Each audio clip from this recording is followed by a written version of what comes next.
सुलुलुलु म यहाँ अहिले किम्बु खानको लागि किम्बुको बोटनेर आइपुगेको छु साथीहरु किम्बु ओहो हो नाइस भोक लागिरहेछ भोक लागे जस्तो भइरहेछ किम्बु आयो अर्को भूत पनि आइपुग्यो यहाँ यति गुलियो छैन चाहिँ यो अलि अमिलो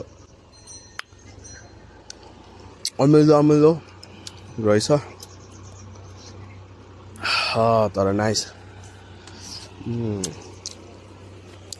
अमिलो भनेपछि चाहिँ भिटामिन सी पर्याप्त मात्रामा पाइहाल्छ त्यसमा कुनै डाउट छैन नो डाउट गाइज पाकेको यहाँनिर टन्टलपुर घाम लागिरहेको छ आकाशमा यसरी